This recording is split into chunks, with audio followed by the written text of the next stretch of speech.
G'day friends, welcome to today's video. I don't really know what I'm going to call this video yet as I voice over it, but I'm assuming stamping on ruled paper or grid paper.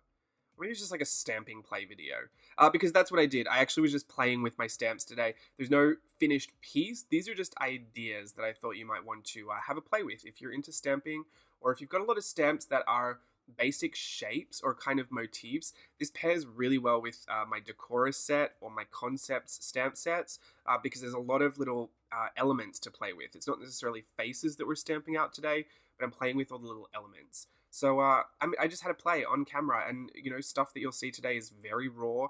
This is the process I go through when I'm thinking about ideas that I might want to turn into videos, or that I might want to show you, or just even practice in my own journals. So this is a very raw look at my playtime today, so please be sensitive with your comments. It's very vulnerable to show you this. But what I'm doing first, I'll just go through each thing that I'm doing, and you might want to have a play with it, you might not. It's all up to you, but I had a lot of great fun doing it. I'm grabbing all the little motifs, and I've drawn a semicircle on the lines here, and I've also drawn a full circle. And what I'm doing is taking those little elements and just collage stamping.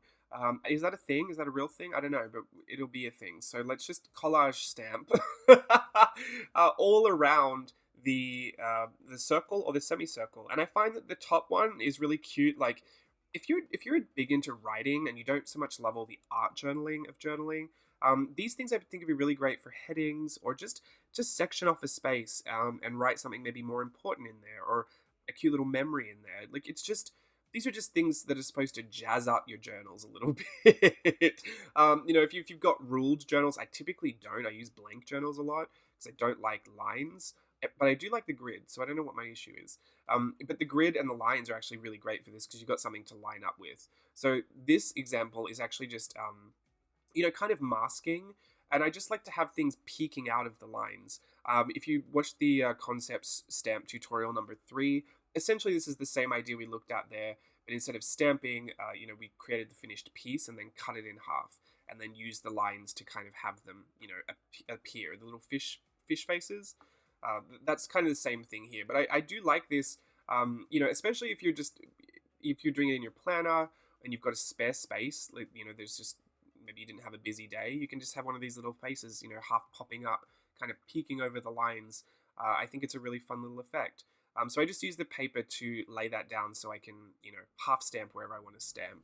This next one is literal masking tape, it's been done a million times before, but I thought I'd still show you because you can create fun, effects. I see a lot of this with brush lettering.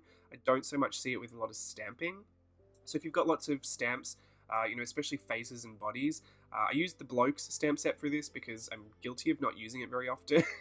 And I just think no one ever wants to see men, because I never see men in people's journals, and I personally don't love drawing men either, so I don't know, I decided to use it today just to give them a moment, but I'm just as guilty as everyone else, I guess.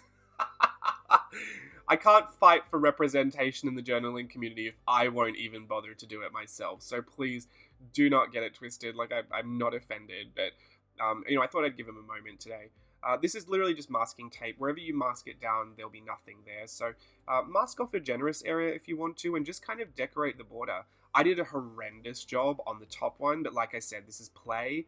I also wouldn't recommend watercoloring on paper like this. It's just not receptive to it. But I wanted to show you that even if you put the color down, you're still going to be left with a white space to journal in, or write a list. Maybe draw another thing inside of it. I don't know, whatever you would like to do with your white space. Look, I tore up that paper. Let it dry first and be careful. I did neither. It's true, I didn't do either. And also you might want to be a little neater than I was. Did I write that? Oh, no, than this. Yes. Ha ha ha ha. That's so dumb. Okay. I'm recording the voiceover like after I film this, so I really don't remember what I wrote. Yes, those are important messages. Oh, I'm losing it. So yeah, now I'm going to do another one, which is kind of like the masking before, but I thought this one might be a fun one to, if you've got a body stamp or like a full figure of a stamp, to stamp half of them at the top of the page and the other half of them at the bottom of the page, And I've done this before in the weirdest way, where I actually drew circle. Oh, it wasn't circles. I had stenciled circles in, and I put the top half of a person on top of the circle, the bottom half of the person on the bottom of the circle, and then inside I was going to draw food and do this whole like you are what you eat thing. Then I realized how stupid that was, and I stopped the project immediately. But the idea is kind of the same thing from there. Only this time it was less weird and not food related. This time I used my date roller stamp and just gave myself a little a fortnightly spread. So this might be good if you're one of those people that bullet journals and makes your own calendars. This might be a cute little idea for you. If you're tracking something, or if you're doing gratitude tracking. That's not gratitude tracking. Gratitude logs, I think. This might be something fun to do in your bullet journal, and I actually really like this idea. I'm considering doing it in my Fibonacci weeks, because I might just do 7 instead of 14 dates, but I really like it, and I like having that central, theming with the leaves and the flowers.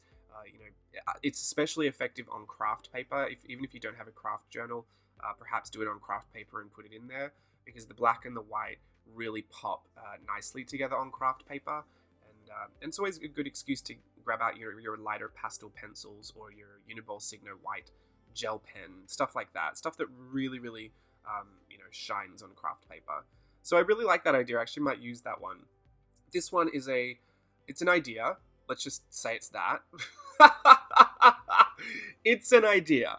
I don't know if anyone would be into this one, and it is so messy. Like, I did not enjoy how messy this whole project was, but, I just thought if I drew out something really basic, and then I stamped the line art in. So I wasn't going to draw it in, I was going to stamp it in.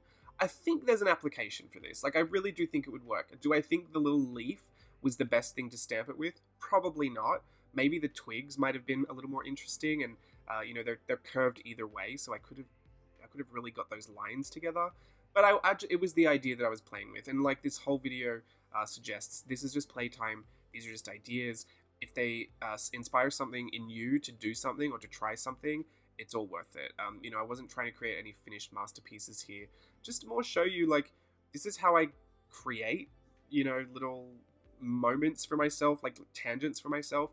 I have to have playtimes like this, where I can sit down for an hour and just think, do I want to do this?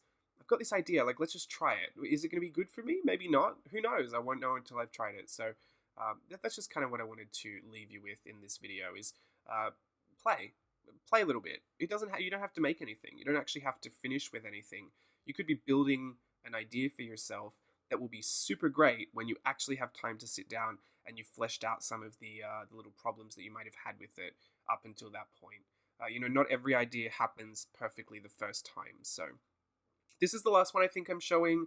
It is, it turned out very voodoo, which is like very not me, but if it's very you, then perhaps take a screenshot of this one, because I could never replicate anything so voodoo in my life. So if this is something you're into, take a screenshot when it's done and you can replicate that. I have since thrown it up and put it in the bin because it scares me.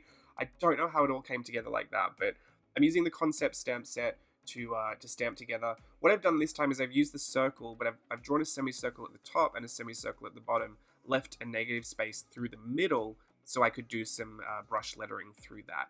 And I think it's just a nice little decorative element. I'm not someone that brush letters, but I do appreciate it. Like, I do watch it on Instagram, and I guess I wanted to participate a little bit, but also didn't want to go there. And at this point, I should probably stop saying that, because I've done a lot of lettering up until this point. I just haven't really bothered to, be as perfect as everyone does it on Instagram, because that's a whole skill. Like, they make it look really easy, but that is hard to get right. And I just admire people who have beautiful handwriting like that. So the last idea I'll show you with this one is that wherever you drew that semicircle, just color in and kind of fade out the negative space around it, just to add a little bit more interest. I think it, I obviously did really loose scribbles, but you could do nice watercolor or some really nice, neat scribbles, I guess. But that's that one. And those are all the ideas put together. I hope you found something in there that is worth your time trying. If not, I hope you just enjoyed the video. I'll be back again for another YouTube video very, very soon. And yeah, have fun with your stamps. Try it with any stamps. You don't have to have the stamp sets that I create to do this. Any stamp of generic shape or motif will work perfectly for this. So have fun. Bye.